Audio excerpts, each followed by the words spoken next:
The abandoned child, the evacuation sirens of Titan 7 had fallen silent 3 days ago, but their echo still haunted the empty corridors of the mining colony. In the deepest levels of the facility, where the industrial heating systems once hummed with life, a small creature no bigger than a house cat shivered against the growing cold. Kira pressed her tiny body deeper into the abandoned ventilation shaft, her emerald scales dim with exhaustion and fear. The dragon hatchling had not eaten in 2 days. Her parents, overwhelmed by the chaos of the corporate evacuation and unable to carry both their mining equipment and their child to the overcrowded transport ships, had made an impossible choice. They promised to return for her, but the ships had departed on schedule, and the colony's life support systems were systematically shutting down. Commander Voss of Stellar Mining Corporation stood in the main control room, reviewing evacuation reports on his tablet. The operation had been a success by corporate standards. 97% of valuable personnel and equipment had been relocated to the new facility on Kepler 9. The remaining 3% was acceptable losses, mostly consisting of outdated machinery and non-essential alien workers whose contracts had expired. "Sir," reported Lieutenant Hayes, "final security sweep indicates all human personnel have been evacuated.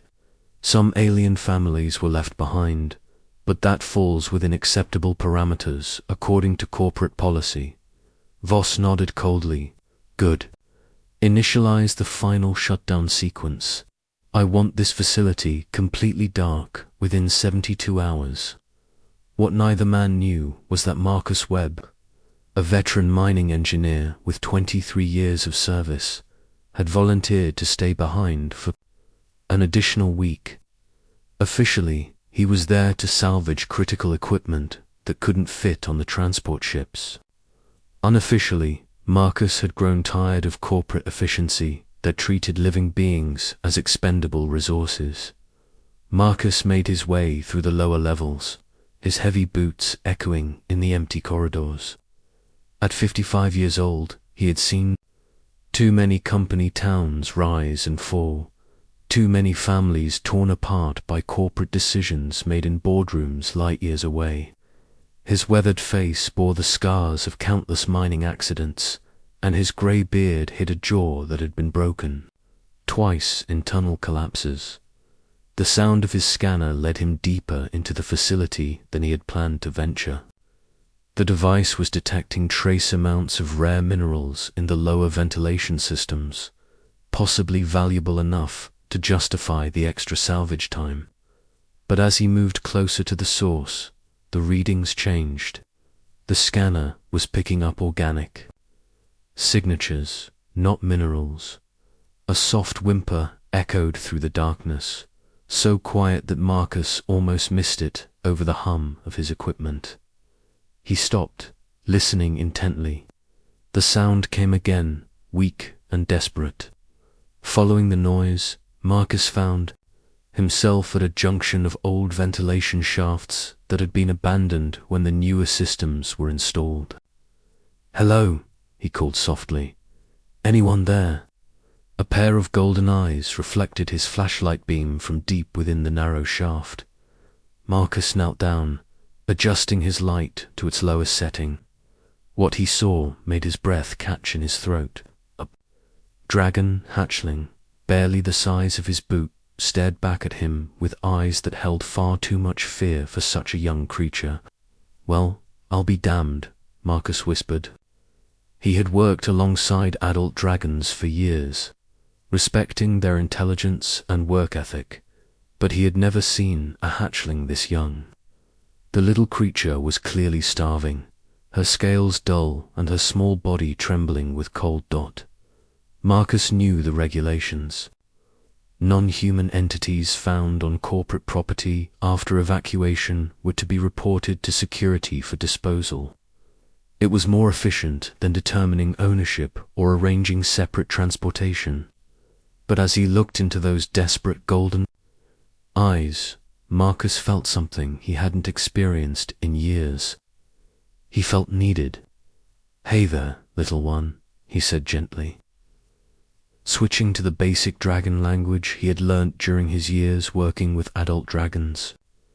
"Are you hurt?" Kira understood enough to recognize the kindness in the strange human's voice. In 3 days of abandonment, no one had spoken to her with such gentleness. She crept forward on unsteady legs, driven more by desperation than trust. When she collapsed into his outstretched palm, Marcus felt the full weight of responsibility settle on his shoulders. The hatchling was barely breathing, her small body burning with fever. His medical training from his early mining days kicked in as he quickly assessed her condition. Severe dehydration, malnutrition, and hypothermia. Without immediate care, she would not survive another day. Marcus looked around the empty corridors, making a decision that would change both their lives forever. "Okay, kid," he murmured, carefully tucking the dragon against his jacket. "You're coming with me."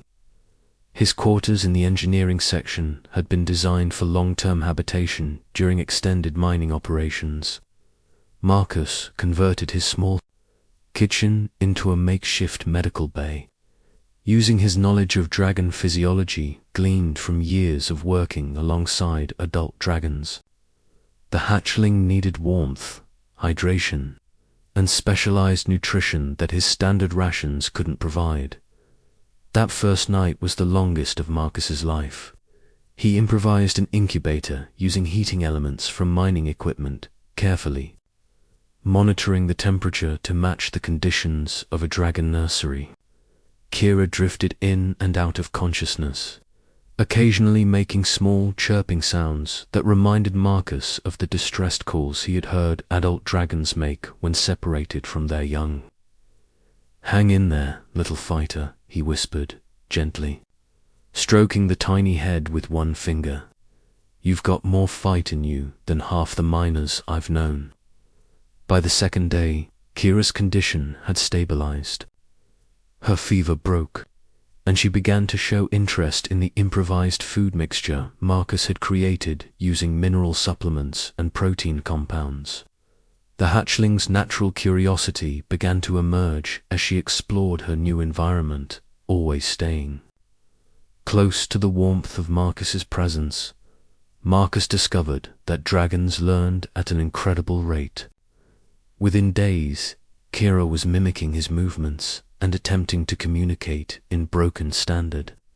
Her first clear word was Marcus, pronounced with the distinctive harmonic undertones of dragon speech. "That's right, kid," Marcus said, unable to hide his smile. "I'm Marcus, and you're going to need a name, aren't you?" He had been calling her little one and kid, but she deserved something more dignified. Watching her golden eyes reflect the light from his workbench, he thought of the rare mineral that shared that same luminous quality. "How about Kira?" he suggested. "It means golden light in Old Terran." The hatchling chirped approvingly, and from that moment, she was Kira. As the days passed, Marcus found himself looking forward to Kira's company.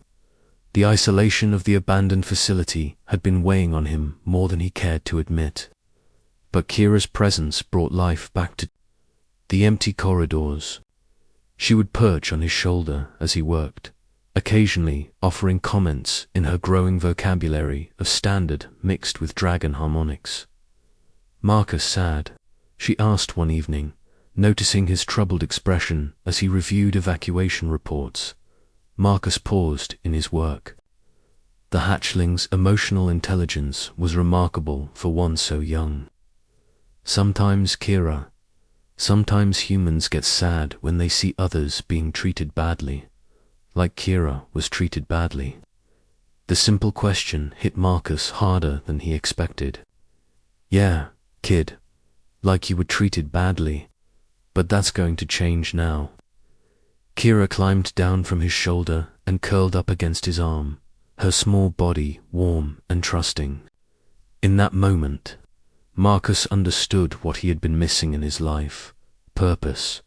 Not the corporate mandated purpose of extracting resources and maximizing profits, but the fundamental purpose of protecting something precious and innocent. But their peaceful routine was about to be shattered. Marcus's scanner detected approaching ships 2 days before his scheduled departure. Corporate security was conducting a final sweep of the facility, checking for any valuable resources or potential security risks that might have been overlooked. "We've got company coming, Kira," Marcus said, watching the scanner readings with growing concern. "And they're not going to be as understanding as I am about your presence here." Commander Voss reviewed the security reports from his command ship. "In orbit, Lieutenant Hayes, I want a complete sweep of all levels. Intelligence suggests there may be valuable mineral deposits in the lower sections that weren't documented in the original surveys. Sir, our scans also indicate the presence of at least one human life sign in the engineering section. Possibly a straggler who missed the evacuation." Voss's expression hardened. "Investigate immediately. Anyone remaining on the facility without authorization is in violation of corporate security protocols." Marcus knew he was running out of time.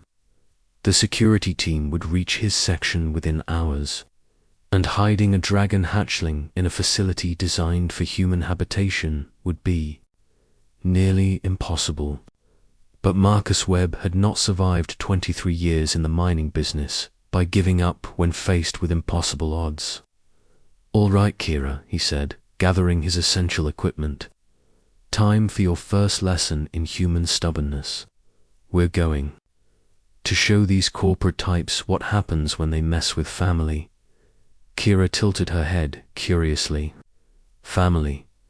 Marcus smiled, the expression transforming his weathered face. "That's right, kid. You and me. We're family now. And humans don't abandon family." As the security ships docked with the facility, Marcus and Kira disappeared into the maze of abandoned mining tunnels that honeycombed Titan VII's lower levels. The real adventure was just beginning, and Marcus was about to teach the galaxy a lesson about the unbreakable bond between a stubborn human engineer and one very special dragon hatchling. The hunt was on, but Commander Voss was about to discover that cornering a resourceful human protecting someone he loved was like trying to contain a supernova with a fishing net. Some forces in the universe were simply too powerful to be stopped by corporate regulations and military efficiency. The price of loyalty. The security team's boots echoed through the engineering section as they conducted their methodical search. Commander Voss stood in Marcus's abandoned quarters, examining the makeshift medical equipment and improvised heating systems with growing suspicion. The arrangement was too sophisticated to be random, too purposeful to be anything other than deliberate care for a living creature. "Sir," Lieutenant Hayes reported, scanning the room with his detection equipment. "Thermal signatures indicate recent habitation by 2 distinct life forms, one human, one unknown, but definitely organic and small." Voss picked up one of the empty protein compound containers, noting the specialized mineral additives that Marcus had mixed into the formula. His corporate training had included basic xenobiology, and he recognized the nutritional requirements of several alien species. This particular combination was consistent with young dragon physiology. "A dragon hatchling," Voss muttered. "Some bleeding heart engineer has been harboring an abandoned alien." "Lieutenant, expand the search to include all maintenance tunnels and service areas. I want both of them found and contained within 6 hours." Deep in the abandoned mining levels, Marcus led Kira through a network of tunnels that he had helped design 2 decades earlier. His intimate knowledge of the facility's layout was their only advantage against the security team's superior numbers and equipment. "Stay close, Kira," Marcus whispered, checking his portable scanner for signs of pursuit.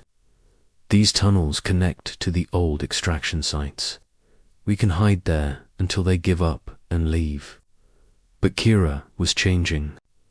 The stress of being hunted had awakened something in her dragon heritage. Her scales had begun to shimmer with a faint inner light, and her golden eyes now glowed softly in the darkness. More importantly, her size had increased noticeably in the past few hours, a survival response triggered by perceived threats. "Marcus," she said, her voice carrying new harmonics that hadn't been there before. "I can feel them. The bad humans. They're angry." Marcus paused, looking at his small companion with new understanding. Dragons possessed abilities that humans were only beginning to comprehend. If Kira could sense the security team's emotional state, she might be able to detect their approach before his scanners could. "That's good, kid. That's a gift. Can you tell me where they are?" Kira closed her eyes, her scales pulsing gently with that inner light. "3 of them are above us, moving toward the big room with the broken machines. 2 more are coming down the stairs near where we were sleeping." Marcus's scanner confirmed her accuracy moments later. The hatchling's abilities were developing at an incredible rate, accelerated by the danger they faced. It was as if adversity was unlocking her natural dragon heritage. They moved deeper into the tunnel system. But Marcus knew they couldn't run forever. The facility was large, but it was ultimately contained. Eventually, the security team would corner them, and then what? He couldn't fight trained soldiers, and he wouldn't risk Kira's safety in a confrontation. Commander Voss established his command post in the main control room, coordinating the search with military precision. "Report, all teams. Team Alpha here. No contact in sections 7 through 12. Team Beta, negative contact in engineering areas. But we're picking up trace thermal signatures. They were here recently." Team Gamma, investigating the lower mining levels. Numerous hiding places, but no visual contact yet. Voss studied the facility schematics, marking off searched areas in red. The fugitives were running out of places to hide. Teams Alpha and Beta, seal all access points to the surface levels. I want them contained in the mining sections. Team Gamma, continue your sweep but maintain communication. Do not engage until backup arrives. In the deepest part of the facility, Marcus found what he had been looking for. The original mining operation had excavated a vast chamber to extract rare crystal formations. The chamber was now empty, but it contained something invaluable: multiple exit points and a complex network of natural caves that extended beyond the facility's original boundaries. "This is it, Kira," Marcus said, setting up a temporary camp in a small alcove. "If we can reach those caves, we can get off this rock and find a ship to take us somewhere safe." But Kira had been listening to something Marcus couldn't hear. Her enhanced senses detected the security team's communications, and what she heard filled her with a determination that surprised even herself. "Marcus," she said, her voice carrying new strength, "they're not just hunting us. They want to hurt you for helping me. The angry one, their leader, he said you broke their rules by being kind." Marcus knelt down to meet her glowing eyes. "Yeah, kid. Sometimes doing the right thing means breaking the wrong rules. That's what makes us who we are." "Then I don't want to run anymore," Kira said, her small body beginning to glow more brightly. "You protected me when I was weak. Now I want to protect you." Before Marcus could respond, Kira began to change. Her body stretched and grew, her scales hardening and taking on a crystalline quality that reflected the chamber's ambient light. In moments, she had grown from the size of a house cat to that of a large dog, her golden eyes blazing with inner fire. "Kira, what's happening to you?" "I'm becoming what I was meant to be," she replied, her voice now carrying the full harmonic range of adult dragon speech. "Dragons grow when they need to grow. We change when we need to change. And right now, I need to be strong enough to help my family." The transformation was incredible to witness. Kira's natural dragon abilities were manifesting at an accelerated rate, triggered by her emotional bond with Marcus and her determination to protect him. She had learned something from her human companion that her own species might have taken years to understand. Sometimes love was stronger than fear. Commander Voss's security team reached the mining chamber just as Kira completed her transformation. They entered expecting to find a desperate man and a helpless alien hatchling. Instead, they found Marcus Webb standing beside a magnificent young dragon whose scales blazed like molten gold and whose eyes burned with protective fury. "Stand down," Voss commanded, raising his weapon. "Corporate security, you're in violation of evacuation protocols and harboring an unauthorized alien entity." Marcus stepped forward, placing himself between the soldiers and Kira. "The only violation here is abandoning a child to die alone. If that's what your corporation calls protocol, then I'm proud to break it. You're under arrest for violation of corporate security regulations and theft of company resources," Voss declared. "Surrender the alien and submit to detention." Marcus felt Kira's warmth at his back, her protective presence giving him strength he didn't know he possessed. "Her name is Kira, and she's not property to be surrendered. She's family." What happened next would become legend among both human and dragon communities throughout the galaxy. Kira stepped forward, her transformed body radiating power and dignity. When she spoke, her voice carried the ancient authority of her species, combined with the moral clarity she had learned from her human father. "I am Kira, daughter of Marcus Webb, by choice and love, not by blood. You may be stronger than one small dragon and one stubborn human, but you cannot break the bond we have forged. If you want to hurt my family, you'll have to go through me." The security team hesitated. Their weapons were designed for subduing humans, not dealing with a dragon whose abilities were rapidly evolving. More importantly, something in Kira's words and presence made them question the morality of their orders. Lieutenant Hayes lowered his weapon first. "Sir, maybe we should reconsider.